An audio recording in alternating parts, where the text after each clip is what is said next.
സ്വാഗതം. ഇന്ന് ഒരു ഡേ ഔട്ട് വ്ലോഗാണ് കേട്ടോ. പാർക്കിൽ പോവാണ്. അതിന് മുന്നേ ആദ്യം എനിക്ക് ആധാറൊക്കെ പുതുക്കാൻ പോകണം. ഞാൻ ഇതുവരെ സ്നോയിൽ കളിച്ചിട്ടില്ല. അതുകൊണ്ട് നമ്മളിന്ന് ട്രാൻകൂർമലിലെ സ്നോ പാർക്കിൽ കളിക്കാൻ പോകും. ആണെങ്കിൽ കമന്റ് ചെയ്യണേ. ഇന്നത്തെ പണികളെല്ലാം ഭയ പറഞ്ഞതുപോലെയാണ് കേട്ടോ. പിന്നെ എവിടെ പോകാൻ ഇറങ്ങി കഴിഞ്ഞാലും അവസാനം മിനുക്ക് പണിയെന്നോണം കാറിനെ ഒന്ന് സുന്ദരനാക്കുക എന്നുള്ളത് ഏട്ടന് നിർബന്ധമാണ് കേട്ടോ. അങ്ങനെ കാറിൻ്റെ മിനുക്ക് പണികളെല്ലാം കഴിഞ്ഞതിന് ശേഷം നേരെ അടുത്തുള്ള അക്ഷയയിൽ പോയേട്ടോ. അവളുടെ ആധാർ പുതുക്കാനായിട്ട് കുറേ ദിവസമായി. അപ്പോൾ ആധാർ പുതുക്കാനായിട്ട് വന്നിരിക്കുകയാണ് കേട്ടോ. അങ്ങനെ ഫിംഗർ പ്രിൻ്റൊക്കെ വെച്ച് ഭയങ്കര സന്തോഷത്തിലാണ് കേട്ടോ. ഈ ചിരിച്ച് കളിച്ചിരിക്കുന്നെങ്കിലും ആ ഫസ്റ്റ് ആധാറിലെ ഫോട്ടോ നിങ്ങളൊന്ന് സൂക്ഷിച്ച് നോക്കിയേ. അപ്പോൾ എനിക്ക് എൻ്റെ മനസ്സിലെല്ലാം അന്നത്തെ ദിവസമാണ് കേട്ടോ. അവൾ ആ അക്ഷയ കേന്ദ്രത്തിൽ കിടന്ന് ഓടി കരഞ്ഞ് വിളിച്ച് ഇഞ്ചക്ഷൻ എടുക്കാൻ കൊണ്ടുപോയതെന്ന് വിചാരിച്ചിട്ട് ഒരു വിധത്തിൽ ഫോട്ടോയ്ക്ക് ഇരിക്കത്തില്ല. അങ്ങനെയൊക്കെയാണ് അവളുടെ ഫസ്റ്റ് ആധാറിൻ്റെ കഥകൾ കേട്ടോ. അങ്ങനെ ആ കഥകൾ ഞങ്ങൾ വീണ്ടും അവളുമായിട്ടൊക്കെ ഷെയർ ചെയ്തതിന് ശേഷം നേരെ ഞങ്ങൾ മാൾ ഓഫ് ട്രാവൻകൂറിലേക്ക് വന്നു. ഈ മാൾ ഓഫ് ട്രാവൻകൂറിലേക്ക് വരാനും ഒരു പ്രത്യേക കഥയുണ്ട് കേട്ടോ. അപ്പോൾ അത് ഞാൻ ഉടനെ പറയുന്നുണ്ട്. അപ്പോൾ ഹയ ആദ്യം പറഞ്ഞതുപോലെ നമ്മളിന്ന് സ്നോയിൽ കളിക്കാനല്ലേ വന്നത്. അപ്പോൾ എന്തായാലും സ്നോയിൽ കളിച്ച് കഴിഞ്ഞ് ഡ്രസ്സൊക്കെ വൃത്തികേടായി കഴിഞ്ഞാൽ പ്ലയാസയിൽ വരാൻ പറ്റിയില്ലെങ്കിലോ എന്ന് വിചാരിച്ചിട്ട് ആദ്യം തന്നെ അവളെ പ്ലയാസയിൽ കൊണ്ടുപോയി. അവിടെ അവൾ ഓപ്റ്റ് ചെയ്തതും 2 hours അതിനകത്ത് നിന്ന് കളിക്കാൻ പറ്റുന്ന ഏരിയ ഉണ്ടല്ലോ. അവിടെ നമ്മൾ പാരൻസ് വെയിറ്റ് ചെയ്യേണ്ട ആവശ്യമില്ല. അവരവിടെ 2 hours കളിച്ചോളും. അതിനിടയിൽ എങ്ങാനും ഇറങ്ങണം എന്നുണ്ടെങ്കിൽ അവർ പാരൻസിനെ വിളിക്കും. അവൾ അങ്ങനെ കയറുന്നത് ഞങ്ങൾക്ക് സൗകര്യമാണ്. ആ 2 hours ഞങ്ങൾക്ക് വേണമെങ്കിൽ ഷോപ്പിങ്ങിനെല്ലാം പോയതിന് ശേഷം വന്ന് വിളിച്ചാൽ മതിയല്ലോ.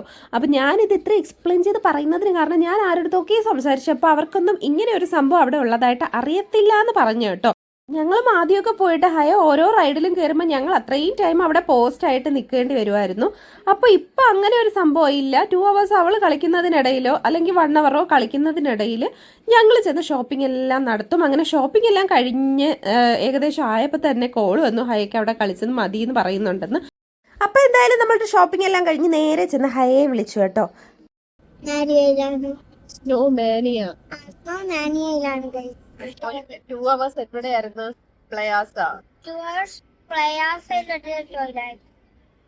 അങ്ങനെ ഞങ്ങൾ ഫുഡെല്ലാം കഴിച്ച് കുറച്ച് നേരം ഒന്ന് ഇരുന്നിട്ട് പോകാമെന്ന് പറഞ്ഞ് അങ്ങനെ ഇരിക്കുകയാണ് കേട്ടോ. അപ്പം ഞാനൊരു കഥ പറയാമെന്ന് പറഞ്ഞിരുന്നില്ലേ, എന്തിനാണ് നമ്മളിന്ന് ഈ സ്നോമേനിയിൽ പോകുന്നതെന്ന്. ഞാനൊരു ദിവസം റൂം ഇങ്ങനെ ക്ലീൻ ചെയ്യാൻ സമയത്ത് ഹൈ എഴുതിയ ഒരു നോട്ട് ഇങ്ങനെ എൻ്റെ കയ്യിൽ കിട്ടി കേട്ടോ. അതിലിങ്ങനെയാണ്, Jesus my wish is big snow space എന്നൊക്കെ പറഞ്ഞിട്ട്. ഇത് നമ്മൾ ആരും പറഞ്ഞ് ചെയ്യിപ്പിച്ചതൊന്നുമല്ല കേട്ടോ. ഇവള് ഇങ്ങനെ മനസ്സിൽ ചിന്തിച്ചിട്ട് എഴുതേണ്ട കാര്യങ്ങളൊക്കെ ചിലപ്പോൾ നമ്മൾ എന്തെങ്കിലും തിരക്കിനിടയിൽ ഇരിക്കുമ്പോൾ വന്ന് സ്പെല്ലിങ് ചോദിക്കാറുണ്ട്. അപ്പം ഞാനിപ്പോൾ എന്തെങ്കിലും ചെയ്തുകൊണ്ടിരിക്കുമ്പോൾ അവൾ ചോദിക്കുന്ന സ്പെല്ലിങ് ഞാൻ പറഞ്ഞു കൊടുക്കാറുണ്ട്. അപ്പം എന്തിനാണെന്ന് ചില ദിവസങ്ങളിൽ എനിക്ക് ശ്രദ്ധിക്കാനൊന്നും പറ്റാറില്ല കേട്ടോ. അപ്പോൾ അതുപോലെ എഴുതി വെച്ച ഒരു നോട്ടാണ് ഞാനിങ്ങനെ നോക്കുമ്പോൾ അവൾ കിടക്കുന്നതിൻ്റെ തൊട്ടടുത്തു നിന്നാണ് കേട്ടോ എനിക്ക് കിട്ടിയത്. അങ്ങനെ ഈ നോട്ടൊക്കെ കിട്ടിയപ്പോൾ ഞാൻ ഹൈയുടെ അടുത്ത് ചോദിച്ചായിരുന്നു, മോൻ എന്തിനാ ഇങ്ങനെ എഴുതി വെച്ചതെന്ന് ചോദിച്ചപ്പം ആ കുഞ്ഞു മനസ്സിൽ എന്താണെന്ന് നമുക്ക് അറിയേണ്ട ഒരു കൗതുകം കൊണ്ട് ഞാൻ ഇങ്ങനെയൊക്കെയുള്ള കാര്യങ്ങൾ കിട്ടിക്കഴിഞ്ഞാൽ അവളുടെ അടുത്ത് ചോദിക്കാറുണ്ട്. ഇതൊക്കെ ചോദിച്ചപ്പോൾ ഹയ എൻ്റെ അടുത്ത് പറഞ്ഞ ആ ഒരു കാര്യം എൻ്റെ മനസ്സിന് വല്ലാണ്ട് സ്ട്രൈക്ക് ചെയ്ത് കേട്ടോ. വിഷമവും സന്തോഷമൊക്കെ വന്നു. അപ്പോൾ ഹയ ചില ആഗ്രഹങ്ങളൊക്കെ എൻ്റെ അടുത്ത് പറയുമ്പോൾ ഞാൻ പറയും, നീ എഴുതി വെച്ച് പ്രാർത്ഥിക്കണം, പ്രാർത്ഥിക്കണം. അവളുടെ ഡ്രീമൊക്കെ എൻ്റെ അടുത്ത് പറയുമ്പോൾ ഞാൻ പറയും, മക്കൾ പ്രാർത്ഥിച്ചാൽ മതി, അതൊക്കെ നടക്കും എന്ന് ഞാനിങ്ങനെ അവളുടെ അടുത്ത് പറയാറുണ്ട്. അപ്പോൾ അതുകൊണ്ട് ഹയ പറഞ്ഞതാ, ഈ വ്ളോഗൊക്കെ കാണുമ്പോൾ സ്പെഷ്യലി ഈ ഫോറിൻ കൺട്രീസിലേക്ക് വ്ളോഗൊക്കെ കാണുമ്പോൾ അവിടെ ഈ ഇഗ്ലൂ പണിയുന്നതും സ്നോ വേൾഡ് പണിയുന്നതും പിന്നെ എന്തോ ഐസ് കേക്ക് ഇങ്ങനെയുള്ള കാര്യങ്ങളൊക്കെ കാണാനായിട്ട് അവൾക്ക് ഭയങ്കര ഇഷ്ടമാണ് കേട്ടോ. അപ്പോൾ അവളുടെ ആഗ്രഹം എന്ന് പറഞ്ഞു കഴിഞ്ഞാൽ അങ്ങനെയുള്ള കൺട്രീസിലൊക്കെ പോയിട്ട് സ്നോയിൽ കളിക്കുകയൊക്കെ വേണം. അപ്പോൾ ഇവളെ ഈ കിടന്നതിൻ്റെ അടുത്ത് എഴുതി വെക്കാൻ കാരണം എന്ന് വെച്ചാൽ അവൾക്ക് അവിടെ പോകാൻ പറ്റിയില്ല എന്നുണ്ടെങ്കിലും അറ്റ്ലീസ്റ്റ് അവൾക്ക് സ്വപ്നത്തിലെങ്കിലും അവൾ സ്നോ വേൾഡിലെത്തി ഇതൊക്കെ പണിയുന്നതായിട്ട് കാണണം. ഇതാണ് ഹയയുടെ ആഗ്രഹം കേട്ടോ. അതിനാണ് അവൾ എഴുതി വെച്ചതെന്ന് പറഞ്ഞു കേട്ടോ. അപ്പോൾ എനിക്കതൊക്കെ കേട്ടപ്പോൾ പാവം തോന്നി. അപ്പോൾ ഇത്രത്തോളം ആഗ്രഹിച്ച ഒരാളുടെ ആഗ്രഹം സാധിച്ചു കൊടുക്കാതെ പോയാലും അതൊരു തെറ്റല്ലേ എന്ന് വിചാരിച്ചിട്ട് ഞങ്ങളും പ്ലാൻ ചെയ്തു. എന്തായാലും മാൾ ഓഫ് ട്രാവൻകൂറിൽ സ്നോ മാനിയ വന്നപ്പോഴേ എന്തായാലും ഒരു ദിവസം കൊണ്ടുപോകണം എന്നുള്ള പ്ലാനിലായിരുന്നു കേട്ടോ നമ്മൾ. മൈസൂർ ട്രിപ്പ് പോകുമ്പോഴേ നമ്മൾ അവിടെ ഒരു സ്നോ വേൾഡ് ഒക്കെ ഗൂഗിളിൽ സെർച്ച് ചെയ്ത് വെച്ചിട്ട് അവിടെ പോകണം എന്നുള്ള പ്ലാനിൽ പോയിട്ട്, പക്ഷേ അവിടെ അത് ക്ലോസ് ചെയ്തിരുന്നത് കാരണം ഞങ്ങൾക്ക് അവിടെ കയറാനൊന്നും പറ്റിയിട്ടുണ്ടായിരുന്നില്ല കേട്ടോ. ഭയങ്കര ഡിസപ്പോയിൻറ്റഡ് ആയിട്ടാണ് കേട്ടോ ഹയ വന്നത്. അന്ന് സ്നോ വേൾഡിൽ കയറാം എന്നൊക്കെ ഉള്ള ഇതിൽ ഹയ വന്നിട്ട് അന്ന് കയറാനൊന്നും പറ്റിയില്ല. അപ്പോൾ എന്തായാലും നമുക്കിനി മാൾ ഓഫ് ട്രാവൻകൂറിലെ സ്നോ മാനിയയിലെ വിശേഷങ്ങൾ പറയാം. ഇവിടുത്തെ ടിക്കറ്റ് റേറ്റ് വരുന്നത് അഡൾട്ട്സിന് 550യും കിഡ്സിന് 450 ആണ്. അഡൾട്ട്സ് കിഡ്സ് എന്നുള്ള കാറ്റഗറി തിരിക്കുന്നത് ഹൈറ്റിന്റെ ബേസിസിലാണ് കേട്ടോ. ഏജ് വെച്ച് നമുക്ക് പറയാൻ പറ്റത്തില്ല. കിഡ്സിന്റെ ഹൈറ്റ് നോക്കുമ്പോഴും ചിലപ്പോൾ ആ ഒരു ലെവൽ ഓഫ് ഹൈറ്റിന് അപ്പാണെങ്കിൽ അവർ അഡൾട്ട്സിന്റെ എമൗണ്ട് തന്നെ ചാർജ് ചെയ്യും. 1 hour ആണ് കേട്ടോ നമുക്ക് അവിടെ നിൽക്കാൻ പറ്റുന്ന ടൈം എന്ന് പറയുന്നത്. പിന്നെ ഫോട്ടോയും വീഡിയോ ഒന്നും എടുക്കുന്നതിന് യാതൊരുവിധ റെസ്ട്രിക്ഷനോ എക്സ്ട്രാ പേയ്മെന്റോ ഇല്ല. പിന്നെ നമ്മൾ ഈ പേയ്മെന്റ് ചെയ്യുമ്പോൾ നമുക്ക് ഈ ജാക്കറ്റും ഹാൻഡ് ഗ്ലൗസും പിന്നെ സോക്സും ബൂട്ടും ഒക്കെയാണ് കിട്ടുന്നത്. പിന്നെ നമ്മുടെ ബാഗൊക്കെ കൊണ്ടുപോയാലും ബാഗ് ചപ്പലൊക്കെ സേഫായിട്ട് കീപ്പ് ചെയ്യാൻ പറ്റും. ഈ നമ്മൾ അഴിച്ചിടുന്ന ബാഗ്, ഈ ജാക്കറ്റ്, ബൂട്ട്, ഈ ഹാൻഡ് ഗ്ലൗസ്, സോക്സ് ഇതെല്ലാം നമ്മൾ ഇറങ്ങുമ്പോൾ നമുക്ക് ഇവിടെ ക്ലീനിങ് പ്രോസസ്സും ബൈ സൈഡ് നടക്കുന്നതായിട്ടൊക്കെ കാണാം. അങ്ങനെ ഞങ്ങളെല്ലാം ഡ്രസ്സൊക്കെ ചെയ്ത് സെറ്റായി അങ്ങനെ ഹയയുടെ ആ ഒരു ഡ്രീം സ്പേസിലേക്ക് കയറാൻ പോവുകയാണ് കേട്ടോ. അവിടെ എത്തിയപ്പോൾ തന്നെ നമ്മളെല്ലാവരെക്കാളും ഭയങ്കര സന്തോഷം ഹയക്കായിരുന്നു കേട്ടോ. അവളുടെ ആ ഒരു ഡ്രീം സ്പേസിലേക്ക് കയറാൻ പോകുന്നത് പോലെ അവൾക്ക് എന്താണ് അതിൻ്റെ അകത്ത് നടക്കുന്നത് എന്നൊക്കെ പറഞ്ഞിട്ട് അതിൻ്റെ അകത്ത് എത്തിയപ്പോഴേ ഈ ഡ്രസ്സൊക്കെ ഇട്ട് കഴിഞ്ഞപ്പോഴേ തന്നെ മുഖത്ത് ഭയങ്കര എക്സൈറ്റ്മെൻ്റ് ആണ്, പെട്ടെന്ന് കയറാം എന്നുള്ള. അപ്പോൾ അത് കഴിഞ്ഞ് ഗ്ലൗസൊക്കെ സെപ്പറേറ്റ് ഒരു സ്പേസിൽ ചെന്ന് വാങ്ങണം. അതൊക്കെ ഫസ്റ്റ് ഓടിപ്പോയി വാങ്ങി പെട്ടെന്ന് കയറിയാൽ മതി എന്നുള്ളതിൽ നിൽക്കുകയാണ്. അപ്പോൾ ഒരു പുള്ളിക്കാരൻ അവിടെ നിന്ന് നമുക്ക് ഇൻസ്ട്രക്ഷൻ പറയുകയാണ്, തിരിച്ച് ഈ ഡോർ വഴി ഇറങ്ങരുത്, അപ്പുറത്തൊരു എക്സിറ്റ് ഡോർ ഉണ്ട്, അതുവഴി മാത്രമേ ഇറങ്ങാവുള്ളൂ. നിങ്ങൾക്ക് പറ്റുന്നില്ല, തണുപ്പ് റെസിസ്റ്റ് ചെയ്യാൻ പറ്റുന്നില്ല എന്നുണ്ടെങ്കിൽ ഈ 1 hour തികയ്ക്കണമെന്നില്ല, എപ്പോൾ വേണം നിങ്ങൾക്ക് അപ്പുറത്ത് സൈഡ് വഴി ഇറങ്ങാമെന്നും പറയുന്നുണ്ട് കേട്ടോ. വാതിലൊക്കെ തുറന്ന് അകത്തോട്ടേക്കൊന്ന് കയറി ഈ തണുപ്പങ്ങ് വന്ന് അടിക്കുമ്പോൾ നമ്മൾ ഒരു ടെമ്പററി ആയിട്ട് അവർ സെറ്റ് ചെയ്തൊരു സ്പേസിലേക്ക് കയറുകയാണെന്നുള്ള ഫീലൊന്നും അല്ല കേട്ടോ. നല്ല തണുപ്പായിരുന്നു കേട്ടോ. അതിനകത്തോട്ട് കയറി കഴിഞ്ഞപ്പോൾ എൻ്റെ ഹയയുടെ മുഖത്തെ ആ സന്തോഷം കാണുന്നില്ലേ നിങ്ങൾ? അവൾ ഒരുപാട് ഇഷ്ടപ്പെട്ടു കേട്ടോ, ഒരുപാട് എൻജോയ് ചെയ്യുന്നുണ്ട്. പിന്നെ ഞങ്ങളിന്ന് നോക്കുന്നില്ല, അങ്ങ് ഓടി കളിക്കുകയാണ്. പിന്നെ നോക്കുമ്പോൾ അവിടെ എവിടെ ഒരു സ്ലൈഡർ കണ്ടിട്ട് അതിൽ കയറാനായിട്ടാണ് ഈ ഓടുന്നത് കേട്ടോ. പിന്നെ ഓൾറെഡി ഇൻസ്ട്രക്ഷൻസിൽ എഴുതി വെച്ചിട്ടുണ്ടായിരുന്നു ഫ്ലോർ നല്ല സ്ലിപ്പറിയാണ്, ഈ ബൂട്ട് ഇട്ടിട്ട് നടന്നു കഴിഞ്ഞാൽ നമുക്ക് അത്യാവശ്യം സ്ലിപ്പാകും എന്നുള്ളത് കൊണ്ട് ഞങ്ങൾ പുറകെ നടക്കുന്നുണ്ട് കേട്ടോ. ഞാൻ അവളുടെ പുറകെ കയറാൻ നോക്കുമ്പോഴും ഈ ഫ്ലോർ നന്നായിട്ട് സ്ലിപ്പ് ചെയ്യുന്നുണ്ട്. അപ്പം നമുക്ക് പേടിച്ച് നടക്കാൻ പറ്റുള്ളൂ എന്നുള്ളൊരു സിറ്റുവേഷൻ ആയിരുന്നു. പിന്നെ ഈ താഴെ കൂടെ നടക്കാൻ വലിയ കുഴപ്പമൊന്നുമില്ല കേട്ടോ. അവിടെ വലിയ സ്ലിപ്പിംഗ് പരിപാടികളൊന്നും ഇല്ല. ഈ സ്നോയിൽ ചവിട്ടി നമുക്ക് നല്ല എൻജോയ് ചെയ്യാൻ പറ്റും. പിന്നെ സ്നോ വാരി ഇങ്ങനെ എറിഞ്ഞ് കളിക്കാം. അങ്ങനെ ഞാൻ ഹയയും സ്നോ എറിഞ്ഞ് കളിക്കുകയാണ് കേട്ടോ. പിന്നെ എല്ലാ വീഡിയോസിലും കാണുമ്പോൾ എൻജോയ്മെന്റ് മാത്രമല്ല, നമ്മളുടെ സേഫ്റ്റി നമ്മൾ തന്നെ ഉറപ്പാക്കേണ്ടതാണ്. ഇങ്ങനെയൊക്കെ വാരി എറിയുമ്പോൾ നമ്മളുടെ ഈ ബൂട്ടിനകത്തും ഡ്രസ്സിനകത്തും ഒക്കെ ഈ മഞ്ഞിൻ്റെ ഇത് വീണ് കഴിഞ്ഞ് കഴിഞ്ഞാൽ നമുക്ക് ഒരുപാട് നേരമൊന്നും അതിനകത്ത് സ്പെൻഡ് ചെയ്യാൻ പറ്റത്തില്ല.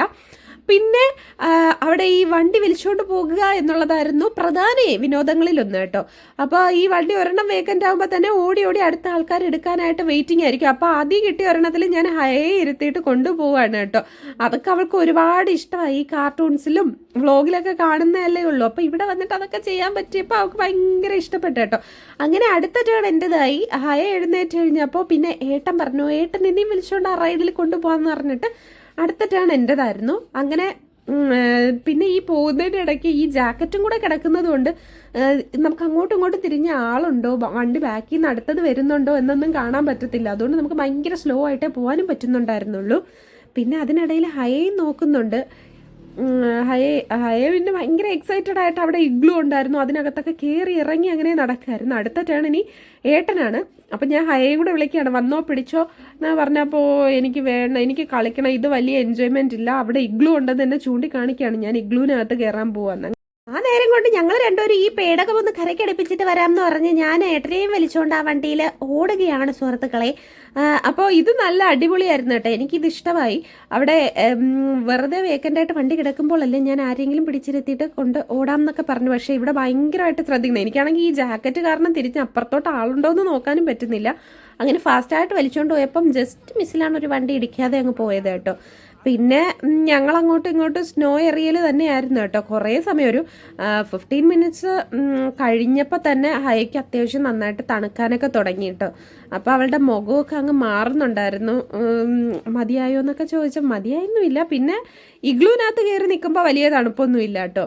അപ്പോൾ ഇഗ്ലൂവിനകത്ത് കയറി നിന്ന് ഞങ്ങൾ കുറച്ച് സമയം കളിച്ചു, കുറച്ച് സമയം നിന്നുള്ളൂ കേട്ടോ. അപ്പോൾ അവിടെ മറ്റേ പുറത്തിറങ്ങിയിട്ട് ആ ഒരു തണുപ്പ് എക്സ്പീരിയൻസ് ചെയ്യുന്നതാണ് ഇവിടുത്തെ മെയിൻ ഹൈലൈറ്റ്. പിന്നെ ഇവിടെ നിന്നും കയറി ഇരിക്കാൻ പറ്റത്തില്ല, കാരണം ജാക്കറ്റ് മാത്രമേ ഉള്ളൂ, പാൻറ്റ് നമ്മളുടെ ജീൻസ് തന്നെയാണ്. അപ്പോൾ അത്യാവശ്യം ഐസ് എല്ലാം കൂടെ അകത്തേക്ക് നനഞ്ഞ് കയറുന്നുണ്ട്. അങ്ങനെ ഞങ്ങൾ അതിനകത്തുനിന്ന് പതിയെ പുറത്തേക്ക് ഇറങ്ങി.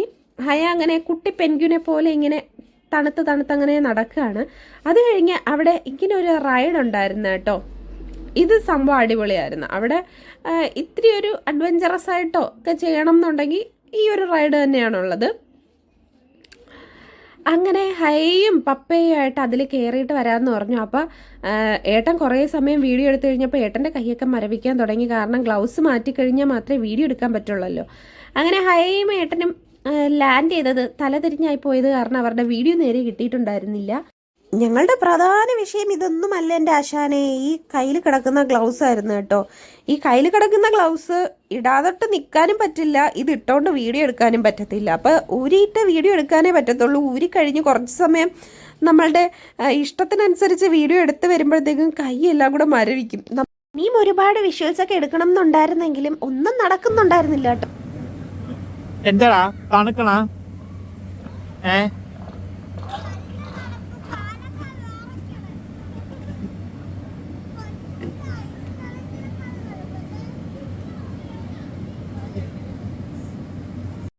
ഹയോ ഓടി നടന്ന് അവളുടെ മാക്സിമം എൻജോയ് ചെയ്യാൻ ശ്രമിക്കുന്നുണ്ടെങ്കിൽ ഇടയ്ക്കിടയ്ക്ക് വന്ന് പറയുന്നുണ്ടായിരുന്നു കാല് വിറയ്ക്കുന്നു, കാല് വല്ലാതെ തണുക്കുന്നെന്ന് ഇടയ്ക്കിടയ്ക്ക് പറയുന്നുണ്ടായിരുന്നു. പിന്നെ അവൾ എൻജോയ് ചെയ്യുന്ന ടൈം നമ്മൾ അവളെ കൂടുതൽ എൻ്റർടൈൻ ചെയ്യിപ്പിക്കാനായിട്ട് അവളുടെ കൂടെ കളിക്കുന്നുണ്ടായിരുന്നു. അവൾ സ്നോ എറിയുമ്പോൾ തിരിച്ചെറിയുകയും അവളുടെയും ഒരുപാട് ആഗ്രഹങ്ങൾ വീഡിയോയിലൊക്കെ കണ്ടിട്ട് ഇങ്ങനെ പിള്ളേരൊക്കെ കിടന്ന് കളിക്കുന്നത് കൊണ്ടായിരിക്കണം ഇങ്ങനെയൊക്കെ വീഡിയോ എടുക്കണം എന്ന് അവളുടെ ആഗ്രഹമാണ്.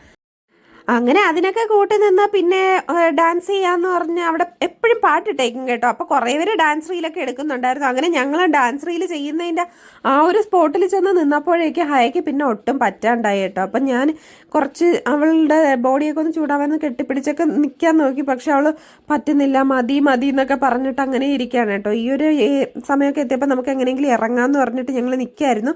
അപ്പം നോക്കുമ്പോൾ കുറേ പേര് ഈ തണുപ്പ് ഒട്ടും പറ്റാത്തവർ ആ ഒരു വേറൊരു ഏരിയ ഉണ്ട് കേട്ടോ, അവിടെ കുറച്ച് സീറ്റൊക്കെ ഇട്ടിട്ടുണ്ട്. അവിടെ ചെന്നിരുന്നിട്ട് ഈ ഗ്ലൗസിൻ്റെ അകത്തോ ബൂട്ടിനകത്തോ ഒക്കെ മഞ്ഞ് വീണതൊക്കെ മാറ്റിയിട്ട് വീണ്ടും വന്ന് കയറുന്നുണ്ടായിരുന്നു. അപ്പം നമ്മൾ ആ ഒരു ഏരിയയിൽ കൊണ്ടുപോയി അയാളുടെ ബൂട്ടൊക്കെ ഊരി നോക്കിയപ്പോൾ അവളുടെ സോക്സിൻ്റെ പുറത്തായിട്ട് ഒരുപാട് ഈ സ്നോയുടെ പീസസ് വീണ് കിടപ്പുണ്ട്. അതാണ് അവളുടെ കാല് വിറച്ച് അവൾക്കൊട്ട് നിൽക്കാൻ പറ്റുന്നില്ല എന്ന് പറഞ്ഞത്.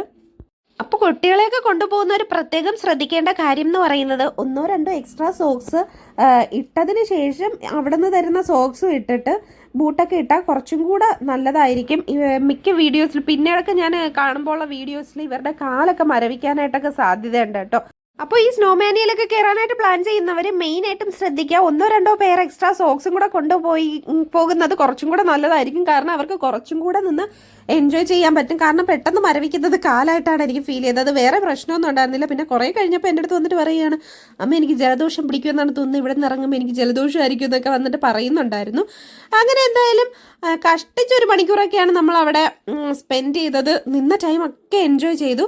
പിന്നെ അങ്ങനെ ഓക്കെ ഒക്കെ പറഞ്ഞ് ഹൈയും നല്ല ടയേർഡായിട്ടൊക്കെ ഇറങ്ങുകയാണ് കേട്ടോ. ഇറങ്ങിയിട്ട് വീണ്ടും പറയുന്നുണ്ടായിരുന്നു ഒന്നും കൂടെ കയറാൻ തോന്നുന്നുണ്ടെന്ന് കേട്ടോ.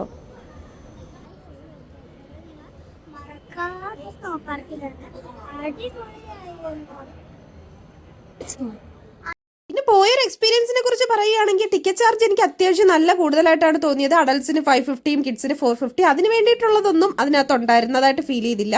പിന്നെ എൻ്റെ കാര്യം നോക്കുകയാണെങ്കിൽ ഞാൻ മാളിൽ പോകുന്നതേ മിനിസോയിൽ പോകാനാണ് കേട്ടോ. മാളിലോ ലുലുലോ പോവുകയാണെങ്കിൽ ഞാൻ ആദ്യം അന്വേഷിക്കുന്നത് അവിടുത്തെ മിനിസോ എവിടെ നിന്നാണ്. അപ്പോൾ മിനിസോയിൽ കയറി 1-2 സാധനങ്ങൾ വാങ്ങേണ്ട പ്ലാനിങ് ഉണ്ടായിരുന്നു. അങ്ങനെ ഏട്ടനെ കൂടെ കൊണ്ടുപോയി ഇപ്പം ഏട്ടനെയും ഞാനൊരു മിനിസോ അഡിക്റ്റാക്കി മാറ്റിയിരിക്കുകയാണ്. അവിടെയുള്ള സാധനങ്ങളെല്ലാം ഏട്ടനും ഇപ്പോൾ കാണാൻ പാടമാണ് കേട്ടോ. അങ്ങനെ നോക്കി നടക്കുമ്പോഴാണ് മിനിസോയിൽ ഇപ്പോൾ സമ്മർ സെയിലിൻ്റെ ഭാഗമായിട്ട് ഓഫർ നടക്കുകയാണ്. 50%, 30% ഒക്കെ ഓഫറിന് ഒരു സെക്ഷൻ തന്നെ ഉണ്ട് കേട്ടോ. അപ്പോൾ എന്നെ പോലെ മിനി ക്യൂട്ട് ഐറ്റംസ് ഇഷ്ടപ്പെടുന്ന മിനിസോ അഡിക്സിന് നല്ല ഓഫറിൽ മിനി ക്യൂട്ട് ഐറ്റംസ് പർച്ചേസ് ചെയ്യാൻ പറ്റിയ സമ്മർ സെയിലാണ് കേട്ടോ ഇപ്പോൾ അവിടെ നടക്കുന്നത്. അപ്പോൾ എല്ലാവരും മിസ്സാക്കാണ്ട് പോയി നോക്കണം കേട്ടോ. അപ്പോൾ ഞങ്ങളുടെ ഈ വീഡിയോ ഇഷ്ടമായിട്ടുണ്ടെങ്കിൽ ലൈക്ക് ചെയ്യാനും ഷെയർ ചെയ്യാനും സബ്സ്ക്രൈബ് ചെയ്യാനും മറക്കണ്ട. Thank you for watching.